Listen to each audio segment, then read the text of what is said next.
Hello friends, welcome back. आज हम एक और टॉपिक डिस्कस करने जा रहे हैं, दैट इज एक्टिवेशन एनर्जी। आज हम बात करेंगे एक्टिवेशन एनर्जी पे। और एक्टिवेशन एनर्जी हम देखेंगे कैसे ये केमिकल रिएक्शन को स्टार्ट करने के लिए जरूरी है। अगर हम एक्टिवेशन एनर्जी देखेंगे, इसको हम दूसरा नाम फ्री एनर्जी ऑफ एक्टिवेशन भी बोलते हैं। It is also known as free energy of activation. अब ये एक्टिवेशन एनर्जी क्या है, इसको हम कैसे यहां पे डिफाइन कर सकते हैं। सबसे पहले अगर हम एक्टिवेशन एनर्जी की डेफिनेशन देखेंगे, it is certain amount of energy, it is certain amount of energy. और इस एनर्जी को हम किसके लिए यूज करते हैं, which is necessary to start chemical reaction, which is necessary to initiate chemical reaction। किसी भी केमिकल रिएक्शन को स्टार्ट करने के लिए जो हमें मिनिमम एनर्जी लगती है, तो उसको हम सिंपली एक्टिवेशन एनर्जी बोलते हैं। इस एक्टिवेशन एनर्जी को अगर हम यहाँ पे ग्राफिकली यहाँ पे इसको हम प्रेजेंट करेंगे, तो हमारे पास अगर यहाँ से एक ग्राफ में निकालता हूं और इस ग्राफ पे मैं यहाँ पे दो एक्सिस यूज करता हूं, एक एक्स एक्सिस दूसरी वाई एक्सिस। तो एक साइड से अगर हम देखेंगे, यहाँ पे हम पोटेंशियल एनर्जी यहाँ पे हम डिनोट करेंगे। यहां से हमने पोटेंशियल एनर्जी और फ्री एनर्जी रखा और फ्री एनर्जी। और इस साइड से हम क्या देखेंगे, इस एक्सिस पे हम यहां पे हम प्रोग्रेस ऑफ रिएक्शन देखेंगे, इस साइड से हम प्रोग्रेस ऑफ रिएक्शन देखेंगे। अब हम देखेंगे कि यहाँ पे एक्टिवेशन एनर्जी क्या है, ये हमें क्यों चाहिए यहाँ पे किसी भी रिएक्शन को स्टार्ट करने में। तो जब भी हम यहाँ पे हम एक बेस लाइन डालते हैं, यहाँ पे हम एक बेस लाइन ड्रॉ करते हैं। इस लाइन पे फॉर एग्जांपल यहाँ पे मेरे पास दो सबस्ट्रेट्स है, यहाँ पे मेरे पास दो सबस्ट्रेट्स है, एक सबस्ट्रेट ए है, एक सबस्ट्रेट बी है। ये हमारे पास ए सबस्ट्रेट बी सबस्ट्रेट। अब ये जो दो सबस्ट्रेट्स है, इनको हमें कन्वर्ट करना है प्रोडक्ट्स में, और इनको कन्वर्जन के लिए हमें क्या चाहिए, कौन सी एनर्जी हमें चाहिए, उसी एनर्जी को, यानी कि जिस एनर्जी पे ये जो इनके लिए मिनिमम कन्वर्जन के लिए चाहिए, उसी को हम एक्टिवेशन एनर्जी बोलते हैं।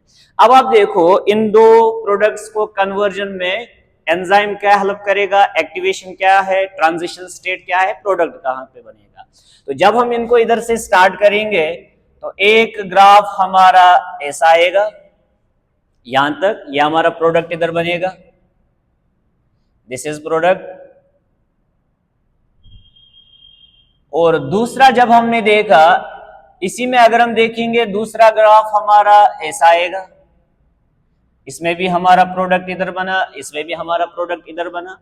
तो यहां पे दो ग्राफ्स क्यों में ड्रॉ किया, अगर हम देखेंगे पहले में, एक में जब हमने इधर एंजाइम जब हमने यूज किया, तो उसमें हमारा ग्राफ यहां तक गया।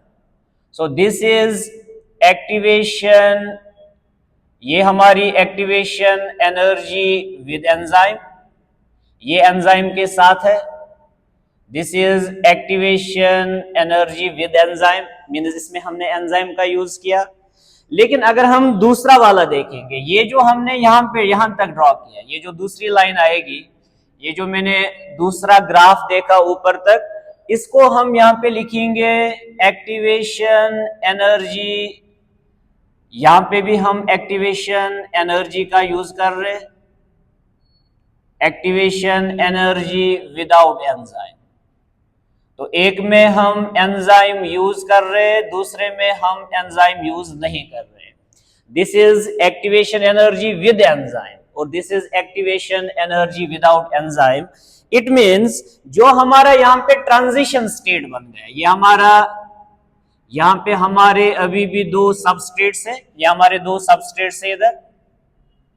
इन सबस्ट्रेट्स को जब हमने एक्टिवेशन एनर्जी दी, तो ये इधर गए ट्रांजिशन स्टेट में, ये इधर गए ट्रांजिशन स्टेट पे। ट्रांजिशन स्टेट मींस जब भी इधर प्रोडक्ट बनना बाकी है तो एक सबस्ट्रेट से प्रोडक्ट तक जो भी बीच के स्टेजेस आते हैं उनको हम ट्रांजिशन स्टेट बोलते हैं। ट्रांजिशन स्टेट में अगर हम देखेंगे, हमने इसकी एक्टिवेशन एनर्जी अगर हम देखेंगे, ये फ्री एनर्जी हमने इसको पहले इंक्रीज की, लेकिन इधर आप देखो अगर हम एंजाइम का यूज कर रहे हैं, ये इसकी एक्टिवेशन एनर्जी है, तो यहां पे एक्टिवेशन एनर्जी कम लगती है, और जब हमने इसको एंजाइम नहीं डाला तो इसमें एक्टिवेशन एनर्जी ज्यादा लगी। तो लास्ट में दोनों में प्रोडक्ट्स हमें मिल गए, लेकिन एक में एक्टिवेशन एनर्जी ज्यादा लगी क्योंकि उसमें एंजाइम नहीं है, दूसरे में एक्टिवेशन एनर्जी हमें कम लगी क्योंकि उसमें एंजाइम का यूज हमने किया। तो इस बेसिस पे हम यहाँ पे फर्स्ट इस एक्टिवेशन एनर्जी में क्या लिख सकते हैं कि एंजाइम्स जो है, रोल ऑफ एंजाइम क्या है एक्टिवेशन एनर्जी में, what is role of enzyme in activation energy, वो आपने इधर देखा। हम लिख सकते हैं enzyme lowers activation energy. Enzyme क्या करता है, एक्टिवेशन एनर्जी को कम करता है। तो वो आपने इधर देखा, जहां पे एंजाइम हमने यूज किया वहां तक हम इधर तक ही इसको हमने ट्रांजिशन तक लेके गए, लेकिन विदाउट एंजाइम आप देखो ये हम इधर तक ट्रांजिशन में लेके गए।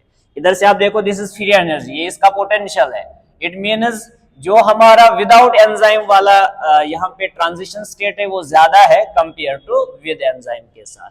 तो हम यहाँ पे एक्टिवेशन एनर्जी अगर हम डिफाइन कर सकते हैं तो हम बता सकते हैं कि ये वो एनर्जी है जो सबस्ट्रेट और प्रोडक्ट के बीच में जो हमें एक्टिवेशन इस सबस्ट्रेट को कन्वर्जन में लगता है, तो उसको हम डिफाइन कर सकते हैं एक्टिवेशन एनर्जी। या हम लिख सकते हैं कि ये वो एवरेज एनर्जी है जो लाई करती है सबस्ट्रेट एंड प्रोडक्ट के बीच में। अब यहाँ पे इसी ग्राफ को अगर हम यहाँ पे पढ़ेंगे, इसमें हमें दो शिफ्ट्स आ सकते हैं। नंबर फर्स्ट, इस ग्राफ में अगर मैं यही ग्राफ यहाँ पे ड्रॉ करूंगा और ये मेरे पास एक बेस लाइन है इसमें, यानी जहां से मैं प्रोडक्ट को सबस्ट्रेट को कन्वर्ट करना स्टार्ट करता हूं, तो अगर हम यहाँ पे देखेंगे ये मेरे पास एक प्रोडक्ट सबस्ट्रेट था, इसको मैंने प्रोडक्ट में कन्वर्ट किया, और इसके बाद यहां पे अगर हम देखेंगे ये हमारी सबस्ट्रेट की एनर्जी है। से फॉर एग्जांपल ये हमारा प्रोग्रेस ऑफ रिएक्शन है, ऑलरेडी हमने रखा। ये हमारा फ्री एनर्जी है जो कि एक्टिवेशन एनर्जी के तौर पे हमने यूज की। अगर हम यहां से जूल्स में इसमें एनर्जी लगाएंगे, फॉर एग्जांपल यहां पे इसका वैल्यू 10 था, 20, 30, 40 एंड 50, ये 50 जूल्स तक हम इसको एनर्जी दे सकते हैं। ठीक है, तो जब हमने देखा ये हमारा सबस्ट्रेट है, ये इधर गया ट्रांजिशन स्टेट पे, दिस इज ट्रांजिशन स्टेट, और जब ये इधर आया ये बन गया प्रोडक्ट। अब आप देखो इधर सबस्ट्रेट और प्रोडक्ट के बीच में डिफरेंस आया। यहां पे देखो आप, सबस्ट्रेट जब हमने सबस्ट्रेट को प्रोडक्ट में कन्वर्ट करना स्टार्ट किया तब इसके पास 20 जूल्स की एनर्जी थी, लेकिन जब प्रोडक्ट बन गया ऑलमोस्ट इसके पास अभी 5 जूल्स ही एनर्जी है। तो जब इसको स्टार्ट किया हमने ये 20 पे था, जब ये प्रोडक्ट बन गया ये 5 पे आ गया। इट मीन्स यहां पे रिलीज इसने किया 15 joules of energy. Okay, 15 joules इसने रिलीज किए, तभी इसमें लास्ट में प्रोडक्ट बनने के टाइम पे 5 जूल्स ही इसके पास थे। तो ये जो एनर्जी, ये वाली जो रिएक्शन होती है इसको हम एक्सोथर्मिक रिएक्शन बोलते हैं, इसको हम एक्सोथर्मिक रिएक्शन बोलते हैं। और ये रिएक्शंस हमेशा स्पॉन्टेनियस होते हैं क्योंकि इसको एनर्जी की नीड नहीं पड़ती है। इनको हम स्पॉन्टेनियस रिएक्शंस भी बोलते हैं क्योंकि ये हमें विदाउट एनर्जी स्टार्ट होते हैं। इसी के कंपैरिजन में अगर हम इससे दूसरा वाला ग्राफ बनाएंगे इधर, और उस ग्राफ में भी हम यही प्रोसेस करेंगे। ये हमारा ग्राफ है, ये हमारी इधर एक बेस लाइन है जहां पे हमारा एक सबस्ट्रेट है, और इधर से मैं इसमें मार्क करता हूं फॉर एग्जांपल ये 10 जूल की एनर्जी, ये 20 जूल्स की एनर्जी है, 30 जूल्स की एनर्जी है।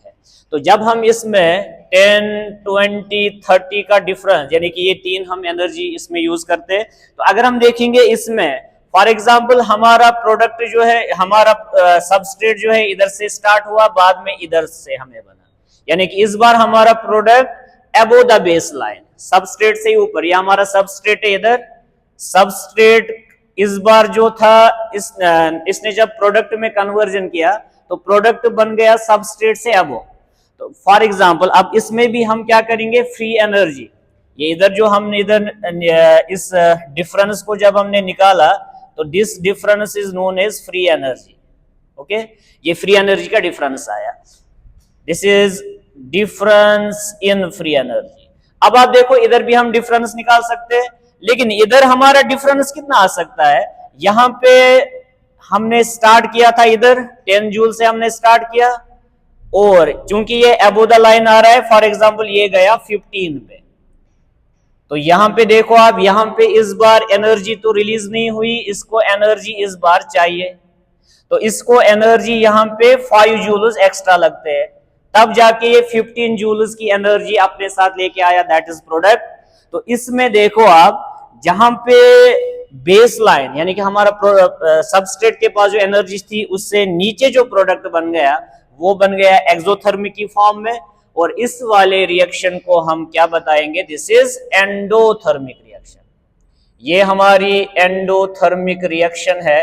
इट मींस जो हमारी बेस लाइन थी, सबस्ट्रेट की लाइन थी, इससे अबो हमारा प्रोडक्ट बन गया, इसको ज्यादा एनर्जी नीड पड़ी कंपेयर टू सबस्ट्रेट, इसीलिए ये एंडोथर्मिक, इसमें एनर्जी हमें चाहिए, और इसीलिए ये बन गया एक्सोथर्मिक, क्योंकि इसने एनर्जी यहाँ पे 15 जूल्स की फॉर्म में रिलीज किया। तो हम डिफाइन कर सकते हैं फिर जो एक्टिवेशन एनर्जी है, ये वो एनर्जी है जो हमें किसी भी केमिकल रिएक्शन को इनिशिएट करने में लगती है, और इसी एक्टिवेशन एनर्जी से हम सबस्ट्रेट प्रोडक्ट में बदल सकते हैं। अब ये डिपेंड करता है कि प्रोडक्ट में कितनी एनर्जी आई, सबस्ट्रेट में कितनी एनर्जी है। अब वो डिपेंड किया इधर कि अगर बेस लाइन से ऊपर प्रोडक्ट बन गया तब ये एंडोथर्मिक है, अगर बेस लाइन से नीचे प्रोडक्ट बन गया तब ये एक्सोथर्मिक है। That's all for this video.